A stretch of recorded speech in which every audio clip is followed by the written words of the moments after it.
Good morning, everyone, and thank you very much for coming. My presentation is going to be on harnessing ecosystem-based approaches for food security and climate resilience in Africa. The vulnerability of climate change to Africa is well known, and is no longer an abstract issue as established by the Intergovernmental Panel on Climate Change and other reports that have been produced for the continent.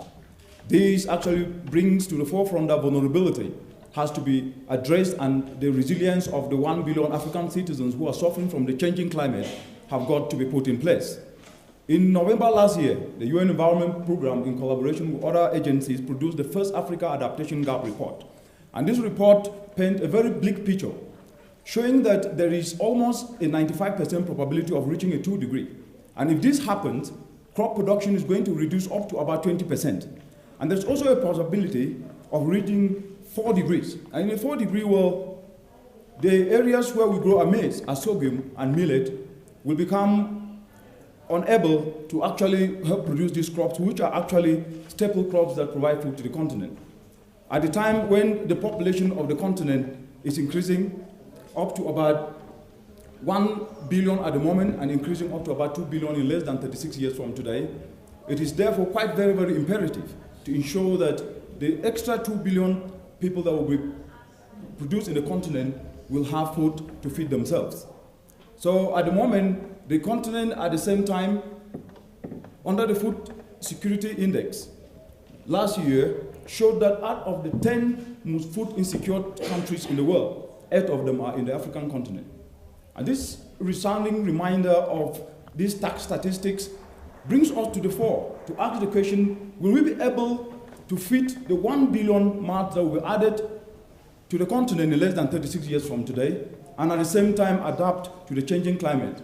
The discussion happening at the time when the Millennium Development Goals will expire in less than 1 year from today, giving birth to the Sustainable Development Goals. So approaches to address food insecurity and build climate resilience, and at the same time solve alternative challenges that are plaguing the continent, like ecological degradation, poverty, all these together have to be done in such a way that we're using a very holistic approach. The future of food security in the continent is bleak. Based on the statistics that came out of the report and also from the IPCC, the continent crop production will reduce up to about 20% in 2020, causing malnutrition of up to 95%. 95% in West Africa, 25% in Central Africa, 85% in Southern Africa, and 50% in Eastern Africa.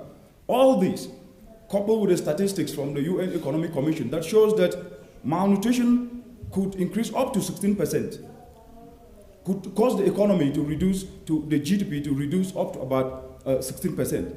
This is quite really troubling, because the continent at the time when there is projected growth, if the GDP is going to reduce as a result of malnutrition, then this is something that has to be looked into, and the resilience of the continent have to be built. So the bigger question is, under this scenario of climate change and food insecurity, is the African continent ready? Solutions, as I indicated, that are cross-cutting and provide alternatives to addressing sustainable development goals, food insecurity, ecological degradation, malnutrition, poverty, and at the same time build resilience to climate change are quite very imperative.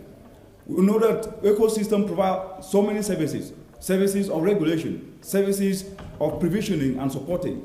And at the same time, ecosystems are quite very instrumental in addressing the 4 pillars of food security. So what needs to be done to address these challenges is to ensure that ecosystems are valued as productive assets, and at the same time also investing in these ecosystems.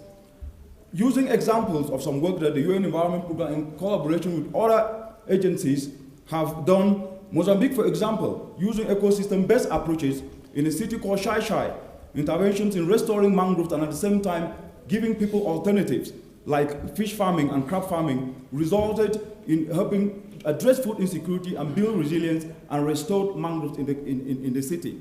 In Togo, in northern part of the country with the northern part was suffering from water insecurity. Rehabilitating water dams provided water to the entire community, and at the same time reduced the number of hours of girls who were traveling with very long distances to fetch for water, and other great alternatives like entrepreneurship in brick construction and market gardening. In Burkina Faso, using small holes called Zai, where they capture water, and as a result of capturing this water with organic matter, they resulted in water retention, providing water and resulting in yields up to about 500%. In Burkina Faso, again, empowering women and actually introducing agroforestry helped them not only to generate income and ensure food security, but also adapted to climate change. All this together shows that if ecosystem-based adaptation is actually integrated into food security policies and climate change policies, this could not only address food security, but could provide alternatives and opportunities.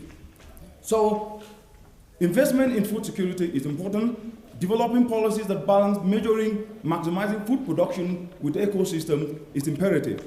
And ensuring that we strengthen governance and invest in research that look at how ecosystems can actually be the underlying first entry point into addressing food security and climate change is imperative.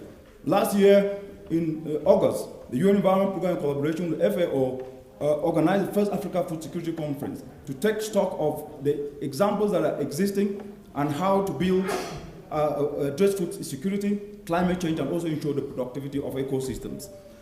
So with all these experiences existing in the continent, they show that interventions of addressing climate change and building the biophysical and social resilience already exist. However, communities are already practicing this. And if we build on this and make this the norm rather than the exception, and build using these ecosystem-based approaches, we will not only address food insecurity and build resilience, but at the same time ensure that Africa will not experience the fear of want as a result of food insecurity. Ecosystem-based adaptation could actually be the way forward in business resilience. Believe it.